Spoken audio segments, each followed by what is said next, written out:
Welcome back to another episode of STEM in Stilettos. This is your host, Zofia Morales, and I am here today with KJ Blattenbauer. And we are going to discuss Unmuting Yourself, the new playbook for women in tech. So if you've ever enthusiastically been holding forth on your idea and then suddenly gotten poleaxed when somebody asks, well, why? Why is this important? Or perhaps you've been taking a field of dreams approach to your startup. If I build it, they will come in droves because it's a better mousetrap. Well, you are in the right place today if you run into either of those situations. KJ is a powerhouse publicist who turns overlooked experts into headline news. With nearly 30 years experience, she's the go-to pro when you're ready to stop being ignored and start owning the spotlight. Known for her bold yet approachable style, KJ delivers clear, actionable strategies that have been featured everywhere from Forbes to Architectural Digest. She's also the author of the DIY PR book, How to Be a Media Darling, and the forthcoming Pitchworthy that's available in January 2026. A modern guide to building lasting visibility and authority. Welcome. I'm so happy to have you here with me today. Thank you. I'm so happy to be here. Thank you for having me. So, how did you become this publicist powerhouse, if you will? It sounds like very New York and Yeah, well, influential. it's working. It's working. That power of persuasion, that PR I'm doing for myself is working. I'm originally from a very small town in North Dakota. And so there were more cows than people. And I grew up I'm the only girl. I have an older brother, younger brother, but tiny town, right? And you learn very quickly in a tiny town, people are going to talk about you. And you're going to do one thing, and before you can even get home, if you're younger, you need to make sure that you've spun that story in your favor, right? Like if the neighbors see you doing something and they tell your parents before you get home, like you got to really work that. Yeah, exactly. My husband was raised in a very small place and had that experience. You learn really early how to spin the message. But Yes. too is I was always the girl that when parent teacher conferences came around, KJ talks a lot in class. She talks a lot in class. She probably learned more if she listened to those sorts of things. I just Mm. really like to talk. I like to talk to people. I like to ask them questions. I like to know things. And so going through to college when you're doing the aptitude tests that are so archaic. And Oh, back in the please. years ago, when I did mine, you filled it out and you think like, oh, I'm going to be a doctor. I'm going to be a lawyer. I'm going to be this amazing thing. Mine came back saying that was going to be a secretary. Like I'm so old. They hadn't even started calling them administrative assistants or a Oh my goodness. Mine came back and said I should be an undertaker. I'm like, oh, secretary. thanks. Yeah, Thanks a great. lot. Great. This trajectory straight down, literally. Thanks. Yeah, so I was kind of disheartened. And I grew up in a family of like lawyers or small business owners. And I thought, well, I like to talk, I like to write. I'll be a lawyer. I'll go to law school. So I went to college, graduated early, took a semester off, went back for one law class, and I absolutely hated it. I hated everything about it. It was so boring, couldn't sit there, didn't want to argue. Like it was very much not for me. Yeah. I had done PR internships, I'd worked in radio because hello, talking. And Hello, so talking. I love it. I Well, went, I'm told I have a face for radio. I've also been told the same thing. See? And I had internships throughout public relations and promotions in radio through college. I just really like the PR part of it. There is something so fun about seeing cool things or meeting cool people and helping them achieve their dreams, getting to tell their stories that just lights me up all day long. I love that. And it's so important to have someone who has that enthusiasm and that gift, who can guide you along the path when you're one of these, like me, highly techy, introverted, a little bit socially awkward types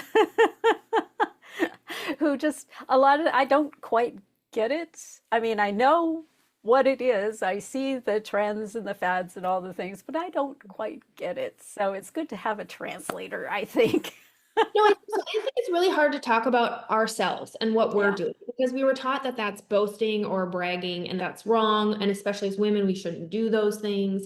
And Oh, yeah. We're supposed to be wallflowers and wait to be yeah, like chosen. Yes. not seen and not heard, and go be an administrative assistant, KJ. Like those sorts of things, right? It's just It's another way I think of people who are afraid of your power and the intelligence you have and the things you can accomplish to keep you small. But I also Mm. think that like brilliant women, especially in tech, especially in your area of expertise, you're conditioned to prove instead of promote who you are, right? Mm. You're rewarded for execution and expression, nothing Yeah. else, So somewhere along the way, they've trained you, or we've internalized that the idea of talking about the work you're doing, it's bragging, or worse, that talking about the work you're doing doesn't let the work speak for itself. And so that diminishes your credibility or the product's. Well, and I think that's also part of, what should I say, the social contract that's out there around the male dominated industry, right? If you can convince the women that their work will speak for themselves, then you don't have to hear it when you pass over them for Right, for somebody else, And right. Yeah. And I'm really over that paradigm. right, right. Because the truth is, if you don't articulate your value, if you don't show what you're good at, if you don't talk about your work, you leave the narrative wide open for someone less qualified to control it. And it's not always men, but it's kind of always a man. Yeah, yeah, exactly. And I find that now it again, talking in generalities, right? Women are more likely to credit other people. They're less likely to go, oh, this is mine because I touched it. I've noticed with male colleagues, there's more of that predisposition that, well, I was at the table when it was discussed, so it's my idea. Well, Right, not right. Not necessarily. how it Yeah, works, buddy. that's Not not how it how works. that works. So, yeah, I know when I was in corporate, I found it was extremely helpful to be vocal about what I'm working on, my ideas, the pushes that I'm making, this sort of thing, because it makes it really hard for someone else to claim it, Yeah. Yeah. you know? Very, very, very, very, very much so. Very much so. And I think, especially in the tech world, I think visibility gets written off as like vanity or a vanity metric. And I think it's not that, it's velocity. In tech, credibility is your currency. And I think PR and promoting yourself and talking about what you're doing, stepping in that spotlight, I think it accelerates trust faster than any ad spend ever would, faster than any other social media or any other avenue you could take. I think media and promoting yourself isn't about the ego, right? It's about reducing friction for investors, for buyers, and for future talent. So, Yeah. public relations and promotions, what I do, it makes people believe you before they ever are going to buy anything from you. And Well, that's not bad. exactly. And you mentioned for getting the right team on board, for attracting the right people, it's the PR and the buzz around your company is what makes you the place to go Yeah, work for. And it will get you A players even when you can't afford A players right. because they want to be part of what's happening, what's shaking, and to have a piece of that action, even if it's not in straight up salary. So I think one of the places we come up short a lot of times as founders is not having that buzz, which translates into traction Hmm. frequently. Yeah, Yeah. definitely. So, how do you help the technical geniuses who are maybe not so socially adept begin to bridge that gap between their amazing concept and the connection to the public that so that they can understand and partake and become part of that traction? I think a huge part of it is just pulling them out of like future speak and bringing them back into the meaning of what they're doing, right? Like anyone can describe a product. Sometimes with engineers, it's painful to get them to describe the product. But very few people can articulate the impact behind what they're doing or building or working on. And so I try and help founders translate the complexity into a clear message, like why their innovation is going to change a workflow or why it improves the life, saves time, reduces risks, that sort of thing. And when you can communicate your why, the world can understand the worth of things.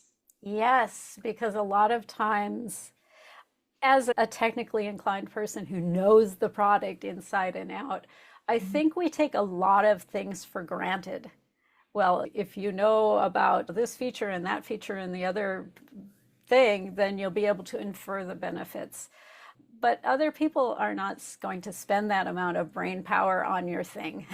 No, they don't have that brain power. There are so many brilliant people building and doing things, and the rest of us are on social media and we've let TikTok dumb down our attention span to 6 seconds, and we read, if we can read at all, at a second grade level. And we just need the geniuses to dial it down and meet the rest of us where we are and simplify. Yeah, exactly. Exactly. Don't give me features and benefits. Tell me that this is going to keep my mother from falling and breaking her hip. Right, right, Yeah. right. Yeah, I love that. Yes, speak to the real world outcome. Yeah, I don't need to know all the things my car insurance covers. I need to know that if I have a teenage driver, they're safe and they're taken care of should something happen. Yeah, That's what. exactly. And I know some of the hesitation around speaking out, especially if you're in an area you're not so familiar with, which for me would be like social media, groups of people that I don't know. Fear becomes a really real thing. Rejection, being misunderstood. How do you coach people, founders, to have some confidence as they're going into these interactions and to deal with the psychological setback that comes with getting a no or a brush off or disinterested?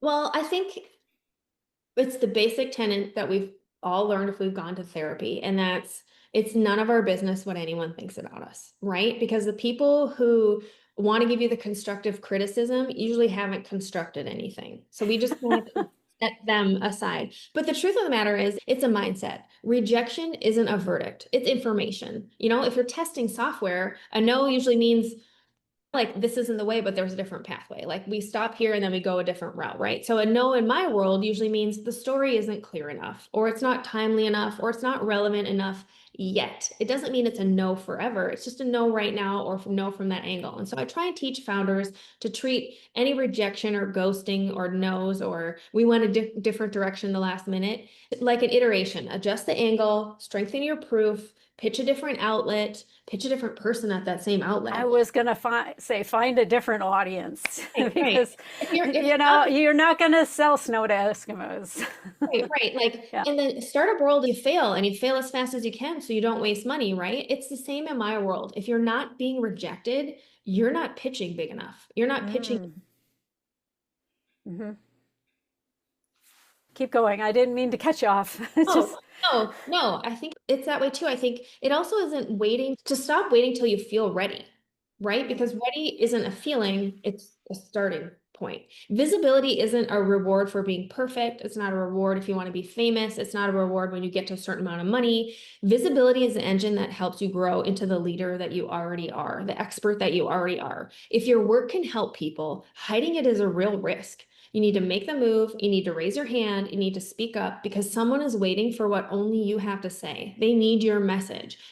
What feels like maybe your cringiest moment online, like for you with social media, what might feel like the cringiest moment that you've ever had is literally the light that's sparking something from someone else. You're someone else's inspiration because you're the expert in what you do.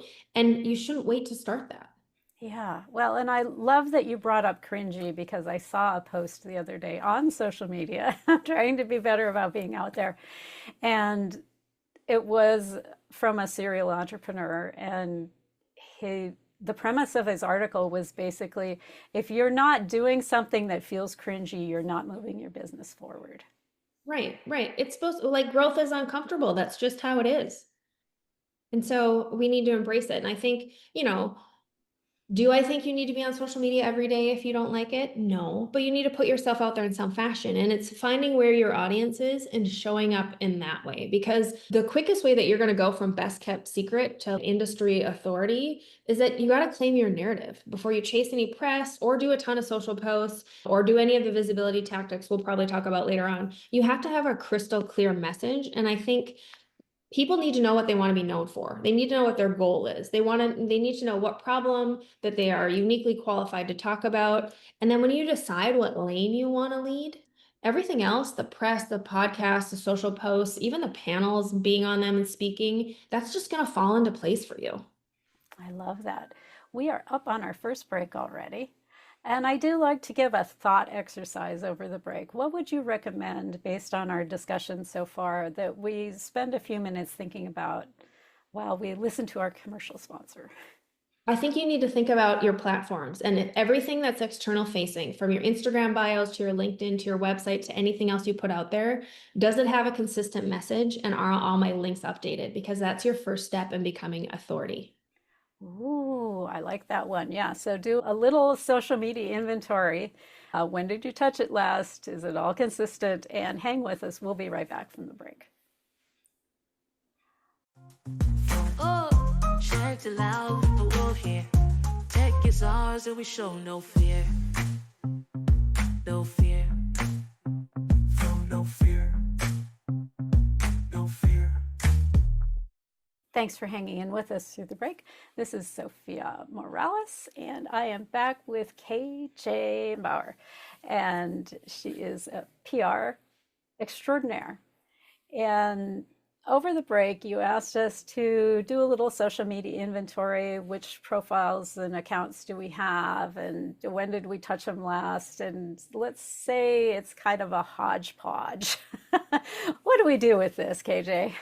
You need to get everything in line, right? Because the first thing people are going to do when they hear about you or want to hire you or want to invest in what you're doing, they're going to Google you. And if you show up one way on LinkedIn, you show up another way on your website, you show up a completely different way on like Instagram or social media, you're going to confuse people and then you're going to lose people. So you want consistency. You want, how do I talk about myself in one sentence to be the same across every single platform? You want the pictures to be recognizable so that they're like, oh, nope, that's who KJ is. I have seen that picture so many times, like I could draw that picture from memory, that sort of thing. But you also want to make sure that your links are consistent, right? If you're promoting an event you spoke at in May, but we're now in December, it just looks like you haven't bothered to keep your house in order. And the first perception of people is, if you can't keep your house in order, the external facing you, the promotional, you can't keep anything in order. That doesn't make you an authority. But I also think that it's the consistency of it and the receipts of it. Like you and I have both mentioned, we're not really social media people, it can be cringy to post,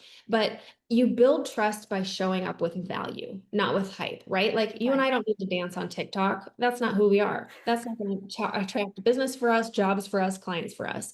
The media works when you answer real questions. It works when you contribute to real conversations and when you share proof, like data or case studies or insights from your vantage point, because we all have unique vantage points. And I think that authority compounds when you become the voice the industry relies on. It's not just the founder with the newest feature, right? It's the person who truly has something to say, and they're not just saying it. It's not word salad. It truly is something to say. It moves the needle. When Warren Buffett talks, Warren Buffett's not just talking. He spent years being the authority. When Warren Buffett talks, people listen. And you just want to make yourself the Warren Buffett of your industry. That can take time, and the investors probably want results like yesterday. So, how do we begin to deal with this dichotomy between we need results right now and it takes a while to build trust, especially in today's AI generated age? Right, right. Well, tech moves fast, right? We've seen it with the creation of AI, but trust is built slowly, very slowly.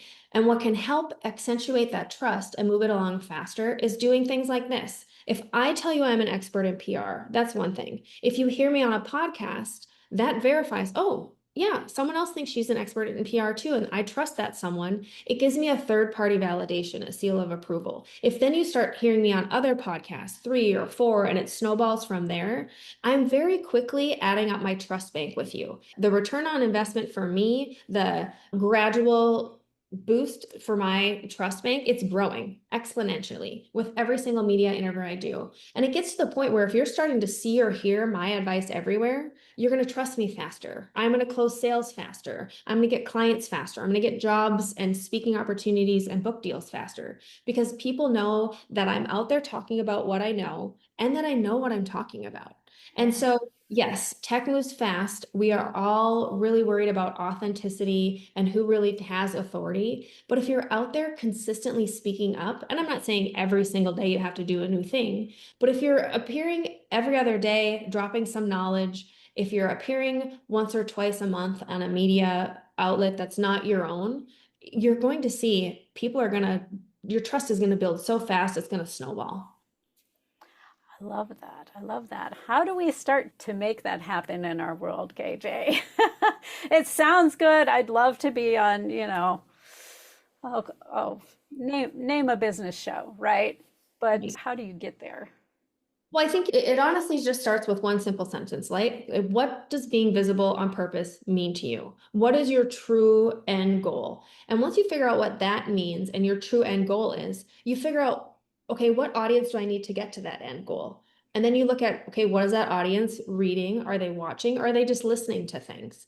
I know that my book audience for my book coming up, they're listening to things. They want to hear experts. They're busy. They might DIY things if they can't find a done for you provider to do things, but they want to vet their expert and the expertise ahead of time. So for me, that's my audience is on podcasts. My goal is going to be on all the podcasts. And it's really that simple. I know what my goal is, sell my book. I know where my audience for my book is. They're listening to podcasts. So for me to be visible and step out and get started, pitching myself to podcasts. It kind of sounds simple and kind of like, didn't think of that. That's very basic, but it truly is that basic. Like if you were an interior designer, the first place you're going to start is, okay, I'm an interior designer in San Diego, California. You're going to look for every design outlet that covers San Diego, California. You're going to make sure that your work appears in all of those places. And if not your work, maybe an ad here or there. And then you're going to just ripple out from there. And word's going to catch on about your business, your product, your service. What if you're not sure where your people congregate, where they hang out in bunches like grapes? How do you start that thought exercise to figure out where your people are? Well, if you're bold, you can ask a few of your customers, how did you hear about me? When you were looking, where did you look? You can do focus group of 1, focus group of 5. However, if you're not like that, if you're like me and you're an introvert who's shy all the time when the camera's not rolling, then you can do an exercise I like to call, I think of the 10 or 12 questions people have always asked about my business. What people ask or future clients or prospects or current clients ask about public relations. Then I go to Google and I enter it in there. What are those questions? And where it says all images shopping, there's a news tab. I go to that news tab, and that news tab shows me every single media outlet that's talked about my area of expertise or the question I just asked in the last 15, 10, maybe more, depending on how many pages I want to go back. So then you have a news outlet that's talking about you. You click on the link and you're like, oh, the New York Times covered this. Oh, Barry Baker wrote that. It'll show you the exact person. Then you just reverse engineer the technology machine. Here's his email address. Here's how I pitch him. Here's how I pitch him on my way of thinking. And that's how you find out where people are gravitating, what your people are reading or listening to or watching. You can find it there too. Let's talk about the pitching, the successful PR pitch. What are the basics that we need to know to be able to pitch something to a writer or an interviewer? Right. So we're not, first of all, the thing you need to know is we are not talking about the specs of your product or service. We're not giving the facts or stats. We're literally giving the story, the why it should appeal to them, but also why now and why it should appeal to their audience. Those 3 things. So like any other email, you need a subject line, make it short, make it catchy. Don't make it clickbait or a lie, right? So think of something interesting and wonderful and that sort of stuff. For my podcast pitching, it's something as simple as KJ Blattenbauer on the power of PR. Or if I was pitching something that was talking about revenue, it'd be press before payroll, because that's not how most people think of it. They think of PR as top of funnel, vanity play, when really public relations and visibility and putting your authority out there, that's your greatest asset. If no one knows about you, if they don't know your authority, what cool thing you're building, what you're offering, they're not investing. You're not going to find you because they've never heard of you. And no one is going to fund someone who's unheard of. Right. Well, and here's the thing that I've run into in the past with PR. It seems like there are a lot of places out there who will sell you that they're a PR agency, and basically what they do is will send out a press release about you that you have written like once a month. Well, and I find that the return on that effort tends to be like goose eggs. Yeah. So what are we doing wrong with our PR, and how should we be doing it differently? There's no story. It's basically like AI can write anyone a press release right now, right? AI can probably write anyone a pitch, but it takes the human aspect out of things. And no one wants to hear from a robot. We just don't, unless we're really into robots and the magazine is all about robots. Maybe they do, but everybody else wants to hear from a human being. They want to hear the why, they want to hear the story, they want to hear about how it's going to make a difference in their life. Not like, oh, if I get life insurance, I'm going to get $50,000 when my spouse dies. No, I know my family's going to be taken care of if something horrible happens, right? You want the comfort feeling, those Yeah. sorts of emotions to come through. And it's great that there are people that want to help all kinds, promote all kinds of things. But the truth is, when you're just putting out those press releases, it's boring and you don't know what to write about. So if you go back to the 10 or 12 questions that your clients are currently asking you, and you kind of put those through the lens of the 12 months of the year, like holidays or back to school, evergreen things that come around in cycles and cycles, and you match your questions with that, you have 10 to 12. There's 12 months in a year. Pick one story for a month, figure out 2 or 3 different ways to talk about that. And you'd right there have 24 or more pitches that are just simple, one paragraph, like, hey, I developed this new app that's going to help moms feel less lonely. Community is a really big thing. You'd say it more suave than that, but if those are things you want to convey, it'd be like, more than 95% of women say that they're lonely and that motherhood is a struggle. We've created a new app to make postpartum a positive, not a negative. We have X number of users joining. We'd love to talk to you about how this is making a difference ahead of Mother's Day. Contact information. That's your pitch. It's that simple. And if you send that, wait 3 to 5 business days for a response, and you don't get a response, I literally forward on that original email. I change the FW in the subject line to follow up, because that's what I'm doing. And then I have a 1 sentence underneath. Wanted to bring this to the top of your inbox, would really love to talk to you about whatever the name of our app is. I truly think that your audience wants to know about this technology. Let's set up time with my client. And then Yeah. you wait another week. If you don't hear from them, I'd follow up a third time. Maybe go at it from a different angle. Maybe have a fresh stat or tip or trick or something to talk about it. If I don't hear from someone after 3 times, I know they're not interested or they're too busy or that angle didn't hit home. I'm going to reset, take a week, maybe 2 off, and I'm going to come at it from a different angle. But I'm not going to give up until they say literally, no, I don't ever want to hear from you again. It means nothing. A no for me just means not right now. We're Okay. not. Let's look at the Mother's Day promotion for a second. How far in advance of Mother's Day should we start this kind of activity? Because I would imagine if you started at New Year's, that's too far, but is like a week or so before too late? Where's the sweet spot? It truly depends. So if you're looking for print publications like true magazines, they're 3 or 4 months out. Like I've already started to place things for spring break, way past Valentine's Day. I'm already leaning towards Mother's Day, and we're in December right now. Okay. So if you're going for those, they're called long leads, and they're going to be 3 or 4 months in advance. If you're doing more local TV or more online, probably 6 weeks, 8 weeks, month or two out before I'd be pitching them. But then there's always, hey, if Mother's Day is around the corner, people are always looking for last minute things. So local news always needs last minute fillers. Digital outlets, they always need more articles because they're refreshing so many times. So it never hurts to try. If you've missed your pitching window, it never hurts to try. Again, the worst thing they're going to tell you is no, and no just means not right now or Yeah, not. exactly. We're filled up for this cycle, but you know what? Mother's Day happens again next year. Yeah.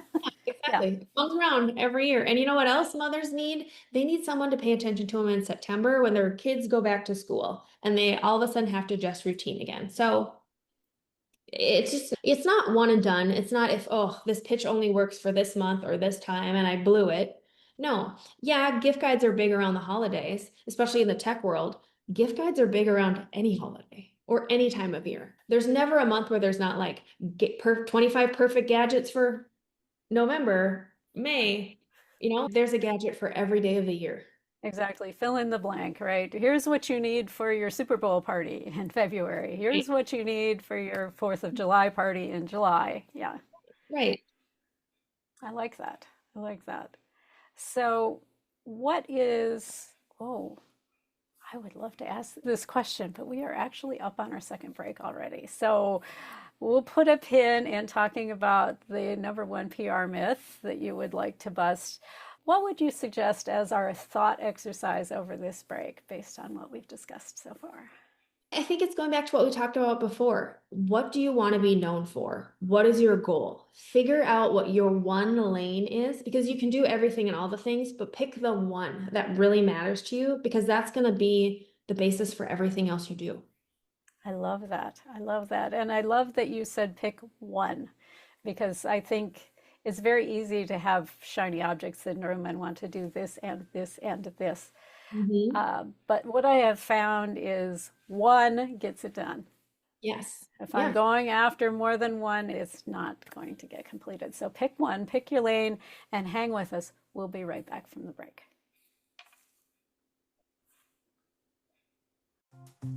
Oh, shout it loud, but we'll hear. Tech is ours and we show no fear. No fear. No fear. No fear. Thanks for hanging in with us through the break. This is Zofia Morales. I am back with the amazing and wonderful PR-ful KJ Blattenbauer. So, KJ, now that we've chosen our lane, Yes. how do you recommend that we remind ourselves to stay in this lane? Because it's very easy to get bright, shiny object syndrome and go, oh, squirrel. Yep. Yeah. No, I think you can't achieve what you're not focused on, right? If you know what your one goal is, if you know what your one lane is, write it down somewhere, post it where you can see it, look at it all the time, because that's your cornerstone. And if things don't align with that, if it doesn't take you from point A to point B, which is that goal, it doesn't need to be something you need to work on right now. Like, the goal is to get to the goal. Don't say yes to a bunch of things that are going to take you away from it.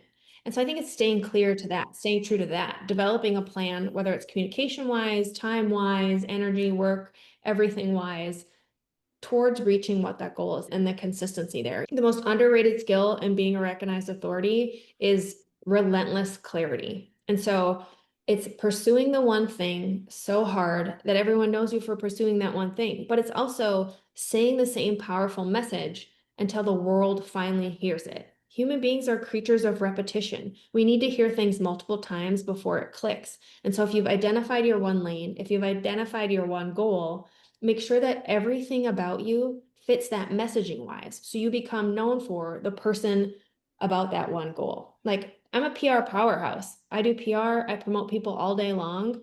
No one's asking me about, how do I get my car fixed? How do I build an app? Like, I could probably help you with some of those things. I'm very resourceful, but I'm a public relations person, and everything I put out there from all of my platforms, you're going to hear about PR till the cows come home. And so that, I think, is how people stay in their lane. You have relentless clarity. You have, your messaging is all the same. What you're putting out there is all the same, but you're also only pursuing the one thing. I love that. And I think it's something that it's important to not just hear, but embrace and to lean into, because it's very easy to go, well, I've said that before. Yeah. Say it again. Someone did not hear you when you said it the first time, or it went in one ear and out the other. It didn't land with them, and you need to repeat it and say it again. And yeah, you might feel like a broken record, but the rest of the world doesn't perceive you that way. Exactly. I love that. So yeah, embrace the fact that you will be repeating yourself. And it's a good thing. It's a good thing. Back to the question I was going to ask you before the break. What is the one PR myth that you wish you could bust for every founder out there? I think that the PR myth that really gets me every single time is that good work is going to speak for itself. I'm going to do brilliant work. I'm going to work hard. It's going to speak for itself. I can just serve it on a platter. The world will come feast. And the truth of the matter is, it does not. Good work does not speak for itself, sadly, especially when there's so much noise with social media and everything else out there.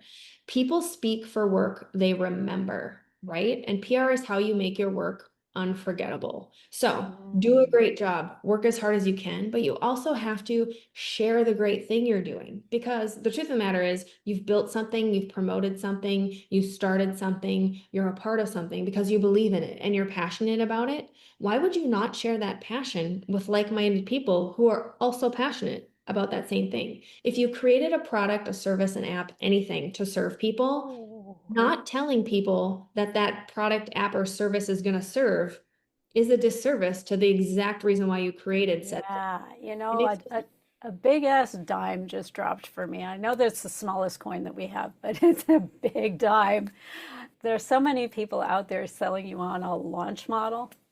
You Mhm. just launch it and Yeah, like that's what you do and you're done. yeah. No, no, no, forget the launch. Forget the launch. Lean into you will be continuously always talking about promoting moving your thing forward. You may have launches in there too, but yeah, no, it's much bigger than just launch.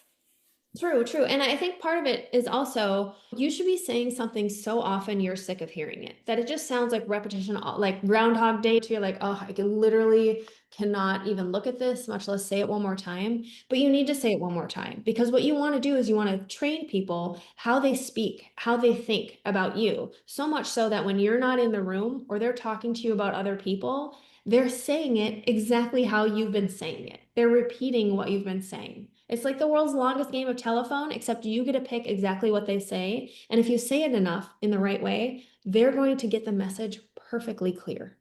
I like that you used the word training, that you're training the public, you're training the people around you, because it is sort of an entrainment. If you look at the statistics on how many touches someone has to have with you before they even consider Right. interacting with your company, it is very analogous to, say, training your dog, which I've Yeah. done quite a bit of. And yeah, it'll take several times before it starts to become a thing in the dog's mind, or in this case, in your audience's mind. And then once you've been through that cycle with them a few times, then it starts to become something that seems familiar and trustworthy. And you're looking at dozens of repetitions, honestly.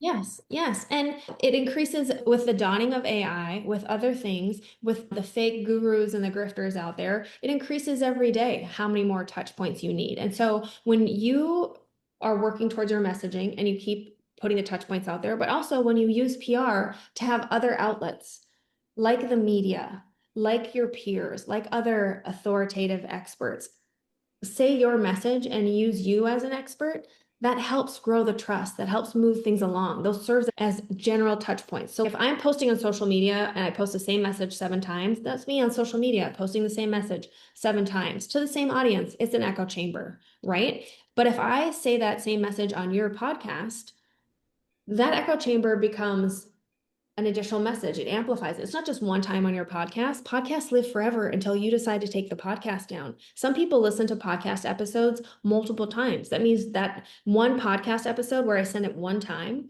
someone could hear that 7 times right there in the podcast episode. Or they could see it in an article, and that one article could be repurposed across 6 different publications or 6 different outlets or shared by 6 different people on social media. That one touch point I just did just got amplified times 6.